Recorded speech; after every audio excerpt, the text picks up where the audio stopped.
이 가상자산 거래소 빗썸에 62조 원어치의 비트코인 5지급 사태를 계기로 해서 국내에 이 가상자산 거래소가 안전한 건지 이용자들의 불안감이 높아지고 있습니다.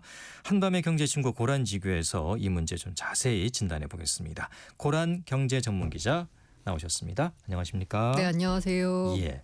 먼저 이 사건 경위부터 다시 한번 정리를 해 주시죠. 네. 어떻게 된 건지. 아마 빗썸을 이용해 보신 분들은 많지 않을 것 같고 토스 이용해 보신 분들 많으시죠. 토스. 네. 토스에 보면은 왜 이렇게 걷기하고 어디 쿠팡 접속하고 이러면은 왜 10원, 20원 뭐 이렇게 주잖아요. 포인트를. 그런 식으로 빗썸에도 여러 가지 이벤트들이 있어요. 그래서 예를 들어서 맨날 출석 체크를 하면은 10원 연달아 7일 출석하고 100원 200원 이렇게 그러니까 되게 여러 가지 그런 포인트를 주는 게 있습니다. 포인트를 주는군요. 그 포인트를 모으면 랜덤 박스라는 걸 살 수가 있어요.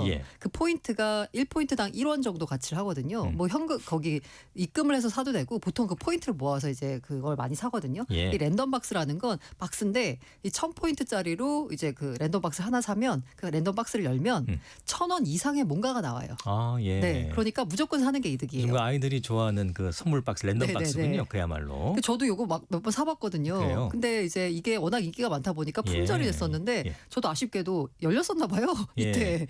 그래서 열려서 이제 랜덤 박스를 산 분들이 있었는데 아까 말씀드린 대로 1000포인트 사면 1000원 이상 나온다는 말씀드렸잖아요. 그래서 보통은 2000원씩 나옵니다. 보통 이게 1000원짜리면은 1000원 더 얹어서 2000원을 주는군요. 네, 맞아요. 그러니까 선물 이렇게 좀 포장처럼 해가지고. 네. 그래서 운이 좋으면 많이도 나와서 5만 원이 나올 수도 있어요. 그럼 꽤 좀 크네요. 맞아요. 그런데 문제가 뭐냐면 2000원 그 단위에 이제 고객님들한테 이제 이벤트로 2000원을 드려야 되는데 그 단위 원 단위에 KRW 원이 아니라 BTC를 넣어버린 거예요. 그러다 보니까 2000원이 아니라 2000 비트코인이 지급이 된 겁니다. 대충 이제 이해는 됐습니다. 이해는 됐어요. 어떤 분은 아까 제가 5만 원 말씀드렸잖아요. 5만 개의 비트코인 들어와서 갑자기 실제로 그게 들어오신 분도 있습니까? 네, 갑자기 그냥 그래요? 지갑상으로 5조 원이 찍힌 거예요. 이야. 그러니까 한 개당 대충 1억 치면. 그러니까 2000 그게 비트코인만 들어간 게 아니군요. 그러니까 어떤 분들은 제가 아까 말씀드렸잖아요. 더 많이 들어간 분도 뽑으면 계시군요. 2000개가 나오는 분들도 보통은 이제 2000원이 나오는 거였잖아요. 근데 운이 좋으면 제가 5만 원도 나온다고 했잖아요. 5만 개짜리도 있다는 네, 거. 맞아요. 평균적으로 한 2490개 비트코인이 들어왔다라고 합니다. 그렇구나. 근데 왜 이런 사고가 발생한 건지 그 담당자가 단순히 실수를 한 건지 어떻게 된 겁니까 이게? 담당자가 실수를 한 거예요. 실수를? 그래서 애초에 아까 그 이벤트 말씀드렸잖아요. 249명에게 62만 원이 지급됐어야 되는 거예요. 자, 이벤트 할 때 249명에게 62만 원이면 그냥 그런 이벤트 비용이잖아요. 근데 62만 비트코인이 지급이 된 거면서 62조 원어치 지급이 된 게 돼버린 거예요. 어마어마한 일이 발생한 거죠. 근데 그게 시스템이 어떻게 돼 있길래 그걸 잘못 입력한다고 해서 그게 단위 자체가 이렇게 확 바뀌어버릴 수 있는지 좀 궁금하긴 합니다. 이게 실수라고 일단은 해도. 단위 자체를 잘못 입력을 해가지고 그게 이제 뿌려졌잖아요. 이용자들 지갑에. 그러면 여기 있는 62만 개의 비트코인이 그럼 실제로 존재하는 거냐? 그러니까 그거는 저도 좀 궁금하더라고요. 아니에요. 존재하는 게 아니에요. 근데 존재하지 않는 걸 어떻게 줍니까? 그냥 전산상에서 빗썸의 내부에 있는 데이터베이스 상에서 그냥 찍어낸 거예요. 자, 그래서 이거 보면은 그래서 어떻게 이런 일이 가능하냐? 이건 다 장부 거래 때문이에요. 장부 거래. 장부 거래하니까 되게 나쁜 것 같거든요. 근데 그게 아니라 은행도 증권사도 장부 거래를 다 하고 있습니다. 예를 들면 제가 국민은행에 있는 제 계좌에서 100만 원을 우리 아나운서님 국민은행 계좌에 100만 원 보내잖아요. 그러면 100만 원에 실제로 이렇게 실물이 막 이동하는 게 아니라 국민은행의 데이터베이스 상에서 100만 원 이동시키는 겁니다. 그리고 만약에 신한은행하고 거래하잖아요. 그 신한은행과 국민은행에서 이쪽 계좌에선 차감하고 이쪽에선 더하고 하는 식으로 해서 해요. 그래서 이 모든 장부 거래를 다 합쳐가지고 하루에 정산을 합니다. 그래서 이게 그래서 국민은행과 신한은행 간에 고객들 간에 이제 오간 거래 돈이 있을 거 아니에요. 다 쳐봤더니 여기서 차감하고 여기서 빼고 더하고 해봤더니 오늘은 국민은행이 신한은행에 100억을 줘야 돼. 라고 하는 그 최종 결과값이 나올 거 아니에요. 그 결과값이 나오는 시간이 11시 55분에서 12시 5분 사이 보면 자정을 전후해가지고. 그 사이에 금융거래도 정지가 되더라고요. 맞아요. 그게 거기 자세히 보시면 금융결제원 공동전산망 어쩌고 시간입니다라고 해서 그때는 거래가 안 돼요. 그때 뭐하냐? 그 정산하고 있습니다. 이런 식으로 다 시스템 안에서 장복을 해요. 주식에 비유하면 더 쉬운데 제가 삼성전자 주식을 키움증권에서 매도를 쳤어요. 예. 그리고 이제 예를 들어서 SK하이닉스 주식을 샀습니다. 네. 그럼 SK하이닉스 주식을 사면 SK하이닉스의 주주 명부에 제가 매수하는 순간 제 이름 올라가지 않아요. 3일 뒤에 결제 T+1이라고 해서 이틀 뒤에 이제 결제가 이루어지면서 예. 그때도 예탁 결제원으로 옮겨져서 거기서 이제 또 주주 명부가 바꾸고 이런 식이거든요. 예. 그러니까 이 안에서 내가 키움증권 안에서 그러니까 SK하이닉스 주식을 샀다 팔았다 할 때는 그냥 그 안에서 장부거래 키움증권 데이터베이스 안에서 제가 고라는 SK 하이닉스 주식을 샀고 SK 하이닉스 주식을 이제 아나운서님이 팔았으면 예. 거기서 이제 여기서 차감하고 여기서 더하고 뭐 이런 식으로 이제 거래가 이루어지는 거예요. 예. 장부 거래 자체는 문제가 아닌데 예. 제가 아까 62만 개 비트코인은 존재하지 않는 비트코인이라고 했잖아요. 그렇죠. 예. 네. 존재하지 않잖아요. 예. 이게 문제예요. 존재하지 않는 비트코인이 발행이 됐다는 건데. 예. 그러니까 말씀해주신 이제 화폐나 그 주식은 유가증권이잖아요. 네네. 실물이 존재한단 말이에요. 네. 그죠? 분명히. 근데 가상화폐는 실물이 존재하지 않잖아요. 그러니까 실물이 존재하니까 그런 장부 거래가 되고 그게 정상이 될 수 있는데. 아니 이것도 비트코인도 존재해요. 그게 실물이 존재합니다. 그러니까 실물이라고 해도 네. 온체인 상에서 존재해야 돼요. 그러니까 블록체인 위에 있는 거거든요. 그래서 현재 빗썸이 보유한 비트코인은 자기들 회사가 갖고 있는 거 175개. 그리고 고객이 맡긴 거 있잖아요. 예. 그게 한 4만 2천 개 정도 돼요. 예. 이거는 존재하는 거예요. 아, 그건 존재하는 거고. 근데 62만 개는 새로 찍어낸 거잖아요. 예. 그래서 제가 그래서 빗썸 안에서만 장부상으로 찍어낸 거잖아요. 그래서 이게 온체인상에서 존재한다는 말씀을 드렸는데 예. 만약에 빗썸에 있는 비트코인을 외부로 빼서 업비트로 옮긴다라고 하면 그때는 옮길 수 있는 비트코인은 아까 실제로 존재하는 175개 플러스 4만 2천여 개. 요것만 존재하게 돼요. 그러니까 만약에 이런 일은 지금 없었어요. 실제로 일어나진 않았는데요. 왜냐하면 인출을 다 막았기 때문에 예. 62만 개의 비트코인이 발행이 됐지만 빗썸에서 실제로 인출할 수 있는 진짜 비트코인은 원래 가지고 있던 175개 더하기 4만 2천여 개밖에 안 됩니다. 그러니까 62만 개 자체가 애초에 밖으로 나올 수가 없어요. 예. 그냥 그 빗썸 안에서만 그냥 돌아다니는 거예요. 그러니까 장부 거래만 되고 네네. 실제 그게 정산이 만약에 됐다면 정산이 될 수 없는 거네요. 될 수 없는 거예요. 네. 네. 그래서 이게 이제 장부거래의 문제점이다라고 하는데 장부거래는 다 하는 거고 예. 실제로 이게 만약에 밖에 나올 때는 이제 온체인상에서 이동을 해야 되기 때문에 진짜 비트코인만 온체인상에서 이동을 할 수 있는 거라서 이게 다 시장에 빠져나오는 거 아니냐. 아니 이런 식으로 빗썸이 찍어내면 비트코인도 발행량이 2,100만 개라고 하는데 발행량이 제한되는지 어떻게 아느냐라고 예. 하는데 이거는 사실과 맞지 않아요. 예. 2,100만 개는 온체인상에서 진짜로 존재하는 비트코인인 거고 빗썸 안에서 찍어낸 건 그야말로 빗썸 안에 있는 내부 데이터베이스 안에서 그냥 생성한 비트코인이 되는 겁니다. 알겠습니다. 그러니까 잘 모르는 저 같은 사람은 없는 게 생기네? 네. 그럼 비트코인 막 찍어낼 수 있는 거 아니야라는 아주 단순한 생각을 하게 되는데 그렇게 되는 건 불가능하다. 네. 근데 빗썸 안에서는 예. 62만 개가 존재하는 거니까 예. 이 62만 개 비트코인이 지급이 됐고 일부 투자자들 같은 경우에는 웬 꽁돈이야라고 하면서 비트코인을 매도를 했어요. 예. 그런데 이 거래소 안에서의 가격은 매수와 매도에 따라서 결정이 되잖아요. 예. 그런데 다른 업비트 같은 거래소에서는 정상적으로 거래가 되고 있는데 갑자기 빗썸 내부에서 찍어낸 비트코인이 매도로 나오잖아요. 예. 그러다 보니까 가격이 폭락했습니다.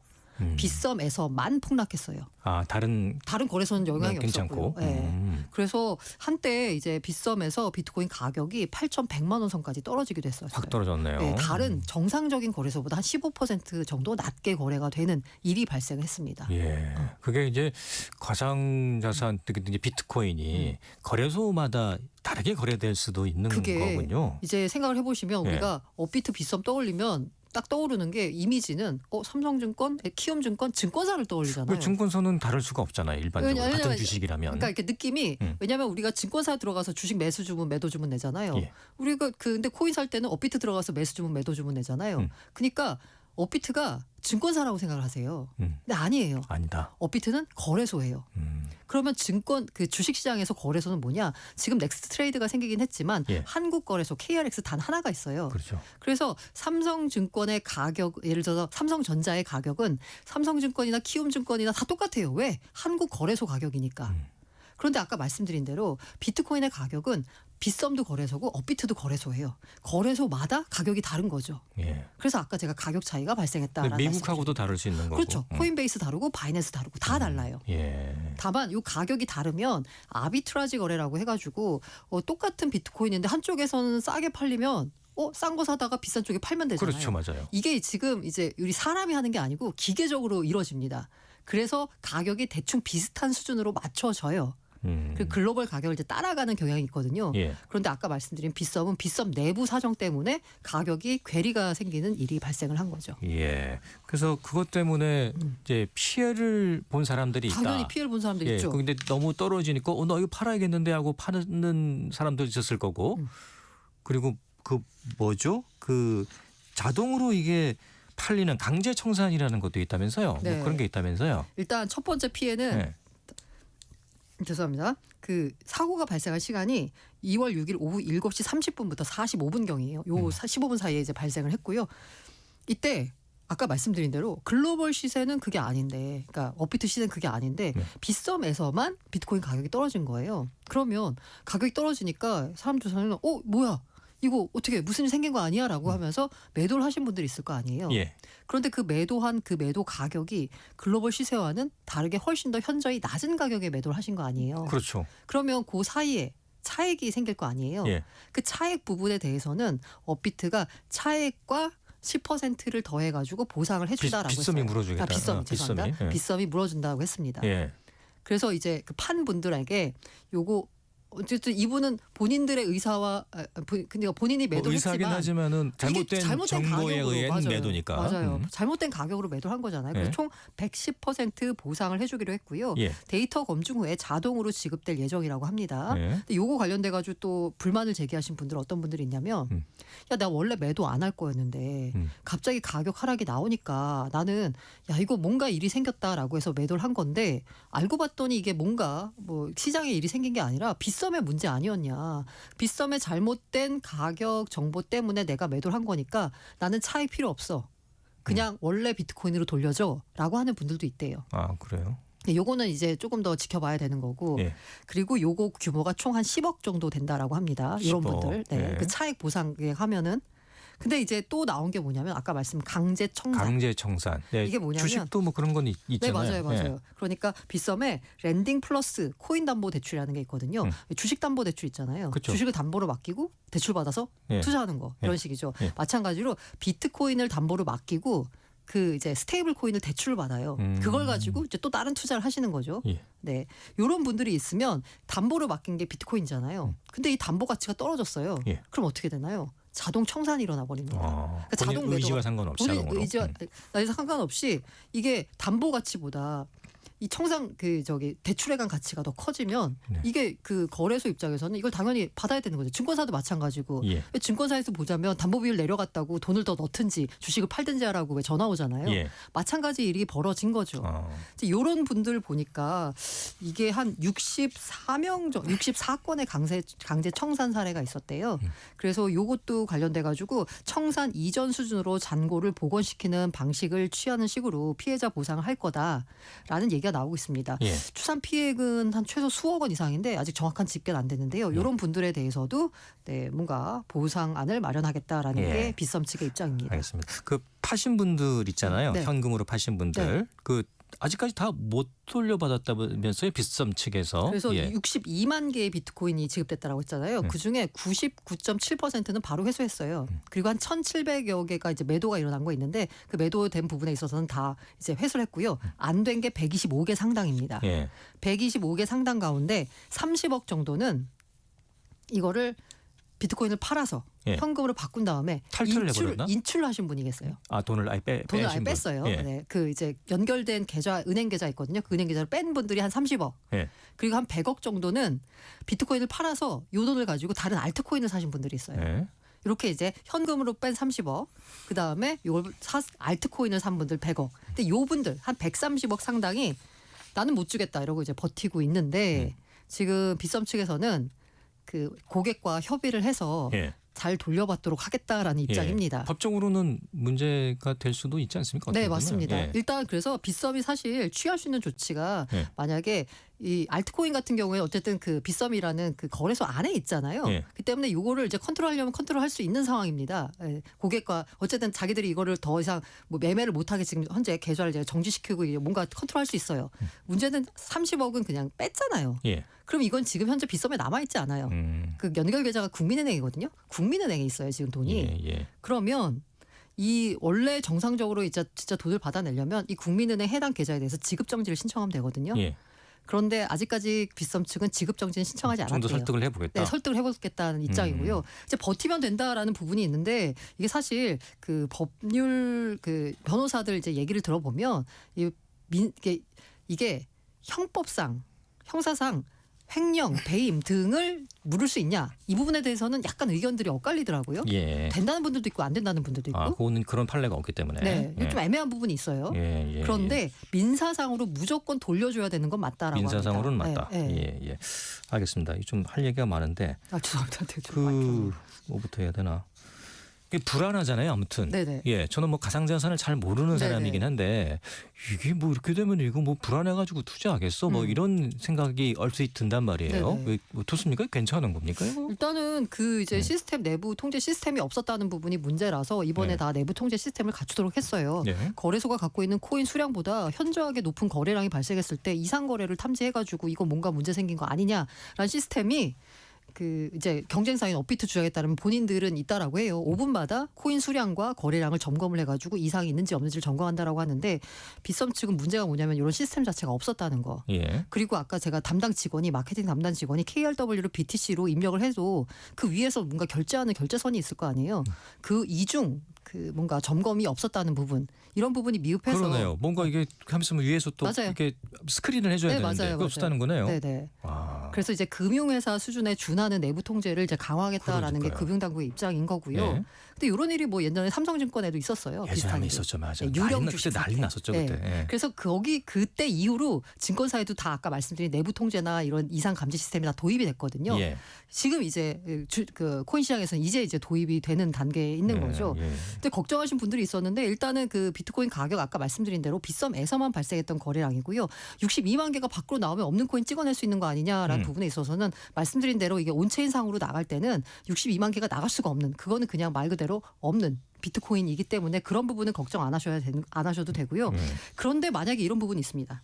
되게 나쁜 마음을 먹고 내부 공모를 해가지고 특정 코인을 찍어내서 가격을 인위적으로 폭락을 시킨 다음에 그 다음에 싸게 사들여가지고 그 뭔가 차익을 노리는 이런 만약에 내부 있는 어떤 사람과 뭔가 세력이 결탁을 해가지고 특정 코인의 시세를 인위적으로 조작할 수 있는 거 아니냐라는 우려가 나올 수 있습니다. 그렇죠. 예. 물론 이번 사건은 그런 건 아니에요. 그런데 그럴 수도 있는 거 아니냐라는 얘기가 나오면서 이런 부분에 대해서 어떻게 되면 또 감시를 좀 강화할 수 있는지에 대한 고민들이 지금 나오고 있습니다. 예. 그 이번 사태를 계기로 해서 정치권에서 가상화폐 거래소의 대주주 지분 규제 방안을 논의 중이다라는 얘기가 있습니다. 네네. 이게 무슨 얘기입니까 이게? 이게 지금 은행 같은 경우는 네. 그 이제 대주주 지분 요건이 굉장히 강해요. 그래서 특정한 어떤 주체가 굉장히 많은 지분을 갖고 갈 수가 없어요. 왜냐하면 은행 같은 경우 이제 공공재 성격이 있기 때문에 이 마찬가지로 이게 그 한국거래소 역시도 이게 지분이 굉장히 분산됐거든요. 증권사들이 다 출자해서 만든 거고 그러면 코인 거래소도 거래소잖아요. 이건 어느 정도 이제 공공재 성격이 있고 은행과 비슷한 금융기관의 성격이 있기 때문에 대주주가 특정인에게 이제 몰려 있으면 아무래도 대주주가 전횡을 펼칠 수 있다. 이런 공공재적 성격이 있는 인프라, 금융 인프라에 대해서 예. 그렇기 때문에 대주주 지분을 규제해야 된다. 그래서 이걸 좀 이른바 이제 거버넌스를 조금 더 이제 평평하게 만들어서 특정인이 뭔가 실력을 행사하지 않도록 해야 된다라는 건데요. 예. 이번 사건이 터지면서 이런 논의가 더 나오고 있는데 저는 개인적으로는 이 부분에 있어서 별로 찬성하지 않는 입장입니다. 예. 왜죠? 짧게 왜죠? 왜냐면요. 네. 이게 금융사기 때문에 이걸 이제 대주주 지분 이걸 한다는 건데 이거는 여러 가지 아까 감시 장치나 뭘 이걸 통해서 대주주 전횡을 막으면 되는 거지 오히려 이게 거래소라고 하는 거는 굉장히 스타트업 성격이 있는 거거든요. 기술과 굉장히 밀접하게 연결된 곳이에요. 그러면 예. 이제 창업자의 어떤 그런 노력이나 아니면 새로운 아이디어를 통해 가지고 이제 뭔가 이 거래소를 굉장히 발전시킬 수 있는 그런 가능성이 있는데 금융회사처럼 돼버리고 은행처럼 될 수 있다는 거죠. 그거는 의견이 다를 수 네, 있으니까. 다를 수 있습니다. 다를 수 있으니까 한 의견이라는 네네네. 것만 제가 말씀드리겠습니다. 제가 뭐 물어볼 게 굉장히 많은데 다음에 가상자산 할 때 제가 물어보도록 하겠고 끝으로 네. 요즘 이제 가상자산 시장이 좀 침체기지 않습니까? 네. 뭐 절반 가까이 떨어졌다면서요 비트코인이. 네. 예. 고점 대비. 그 어떻습니까? 앞으로 전망은 어떻고 왜 이렇게 떨어지는 건지 뭐 이유를 잘 모르겠다는 얘기도 있던데요. 뭐 여러 가지 네. 이유가 있겠지만 일단 그 지금 비트코인보다 훨씬 더 투자를 하고 싶어하는 원하는 자산들이 많잖아요. 예. 그럴 때 비트코인은 돈이 안 옵니다. 예. 네, 그게 가장 크고요. 일단 유동성이 없다. 네. 예. 그럼 앞으로는 어떻게 될 거냐 여러분? 당분간은 모멘텀이 없습니다.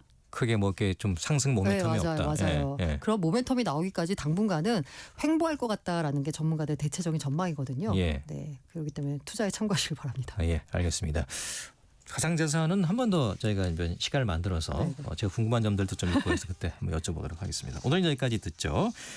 경제를 알기 쉽게 고란지교 고란경제전문기자였습니다. 고맙습니다. 네, 감사합니다. 네.